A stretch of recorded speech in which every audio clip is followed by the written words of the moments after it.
தேசத்தின் நம்பிக்கை மாத இதழ் அப்பா பதிப்பகம் இணைந்து வழங்கும் நேர்மையாளர் சகாயம் IAS அவர்களின் அனுபவ பதிவில் கடைசி தரையில் கண்டாங்கி சேலை சென்னை புத்தக கண்காட்சியில் விற்பனையாகிக் கொண்டிருக்கிறது. பொங்கல் பண்டிகையை கொண்டாட தென் மாவட்டங்களை நோக்கி படையெடுத்த மக்களால் சென்னை புறநகர் பகுதிகளில் போக்குவரத்து நெரிசல் ஏற்பட்டது.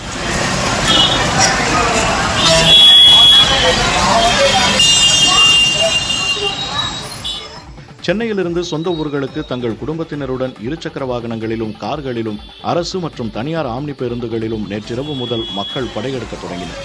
இதனால் சென்னை திருச்சி தேசிய நெடுஞ்சாலையில் வண்டலூர் கிளாம்பாக்கம் ஊரப்பாக்கம் கூடுவாஞ்சேரி உள்ளிட்ட பகுதிகளில் போக்குவரத்து நெரிசல் ஏற்பட்டது.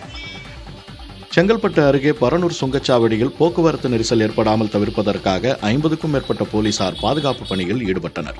இருசக்கர வாகனங்கள் செல்வதற்காக சுங்கச்சாவடியில் இருந்து 200 மீட்டருக்கு முன்பாக தனிப்பாதை அமைத்து இருசக்கர வாகனங்களை போலீசார் அனுப்பி வைத்தனர்.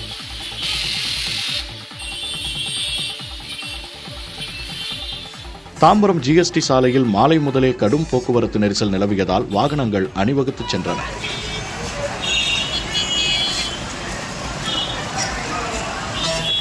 இதேபோல் தாம்பரம் ரயில் நிலையத்தில் பயணிகள் கூட்டம் அலைமோதியது. டிக்கெட் கவுண்டர் முதல் நடைமேடை வரை மக்கள் தலைகளாக காட்சியளித்தனர். தென் மாவட்ட ரயில்களில் மக்கள் முண்டியடித்து ஏறி பயணம் செய்ததை காண முடிந்தது.